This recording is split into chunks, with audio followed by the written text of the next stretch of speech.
Des projets de travaux d'entretien et de sauvetage du patrimoine étaient à l'ordre du jour de la séance du conseil municipal de Bitche qui s'est tenue vendredi soir à l'espace Cassin. Ces travaux concernent la porte de Strasbourg, l'amphithéâtre du Stadtweiher et la citadelle. Le plan blanc a été déclenché ce week-end dans tous les hôpitaux du Grand Est pour faire face à la deuxième vague de Covid-19. Il s'agit d'un dispositif qui prévoit un certain nombre de mesures spécifiques permettant à un établissement de santé de mobiliser les moyens de toute nature dont il dispose en cas d'afflux de patients pour faire face à une situation exceptionnelle. La coopération transfrontalière reste de mise dans les hôpitaux sarrois en ces temps de crise. Tobias Hans, ministre-président de la Sarre, met les capacités hospitalières existantes à la disposition de tous ceux qui en ont besoin. Aucune distinction n'est faite entre les patients de la Sarre ou de la France. Une partie du personnel soignant en Sarre est d'ailleurs français. Du nouveau du côté de la galerie du Carré Louvain et malheureusement ce n'est pas une bonne nouvelle. Le magasin Esprit va fermer ses portes. Un coup dur pour les 3 salariés de ce magasin. Elles avaient du mal à tenir les objectifs commerciaux qui leur avaient été demandés et avec cette fermeture imminente, il ne restera plus que 3 magasins d'ouverts au Carré Louvain. Jules, Sephora et DPAM. Avant, on l'espère, un renouveau avec la réouverture des nouveaux commerces. 19 patients Covid hospitalisés dont 3 en réanimation. Telle est actuellement la situation épidémiologique à l'hôpital Robert Pax de Sarreguemines.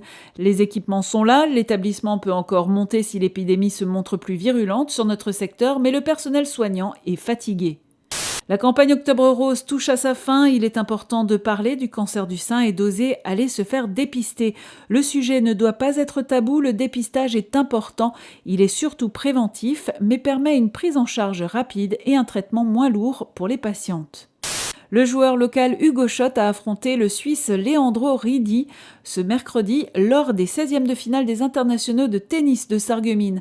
Un match intense où le Suisse a imposé un jeu soutenu au joueur sarregueminois qui a essayé de tenir. Leandro Ridi l'a emporté et a gagné sa place en 8e de finale. Le travail continuera partout où c'est possible et le télétravail sera à nouveau généralisé, a assuré le président de la République. Cependant, les commerces non essentiels seront fermés comme au printemps. Quant aux écoles maternelles primaires, les lycées, ils rouvriront leurs portes à la rentrée. Même si les fleuristes ont finalement obtenu un sursis pour pouvoir travailler jusqu'à la Toussaint, l'annonce d'hier soir sonne comme un coup de massue pour ces commerçants à l'activité jugée non essentielle. Les restaurateurs n'auront pas eu cette chance. Dès demain, ils ne pourront plus accueillir de clients dans leur établissement. Un coup dur pour Gaetano Mamona, lui qui avait tout mis en œuvre pour les accueillir dans le respect des consignes sanitaires et former son personnel. Macron, il est un peu... je ne sais pas ce qu'il fait, mais bon, on le suit. C'est un président, on est obligé. Le confinement, il est là, on va s'y plier parce qu'on est bien obligé, c'est la loi, on ne peut pas faire autrement. Mais j'espère qu'on va quand même pouvoir passer les fêtes de fin d'année en famille. Des attentats, des gilets jaunes, des virus, ça devient vraiment lassant. Où est encore la joie de vivre là-dedans Ce jeudi après-midi à 15h, elles ont sonné le glas en hommage aux 3 victimes de l'attentat de Nice. En effet, ce matin, vers 9h, 3 personnes ont été tuées lors d'une attaque au couteau en plein centre-ville de Nice, au niveau de la basilique Notre-Dame. Les 2 premières victimes auraient été tuées dans l'église et une 3e à proximité. Il y a une semaine tout juste, Samuel Paty était assassiné à la sortie de son collège à Conflans-Sainte-Honorine pour avoir montré des caricatures de Mahomet lors d'un cours. Sur la place Aristide Briand à Forbach, une centaine de personnes se sont retrouvées pour lui rendre hommage. Les hommages continuent comme ce matin à Bérel-les-Forbach. Élus et habitants étaient invités à se rassembler ce lundi matin. Comme tous les Français, ils sont émus par ce qui est arrivé à ce professeur d'histoire. L'heure était au recueillement. Malgré l'épidémie de coronavirus qui touche le pays, les donneurs de sang sont toujours au rendez-vous. À l'intérieur, les entrées sont filtrées, pas plus de 6 personnes dans le hall et l'organisation ici est quasiment militaire.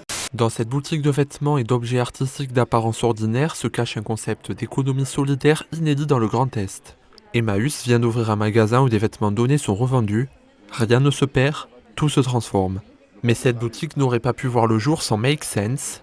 association internationale chargée de promouvoir l'entrepreneuriat social auprès du grand public et des professionnels. Une femme sur 8 est touchée par le cancer du sein, 59 000 nouveaux cas sont déclarés chaque année.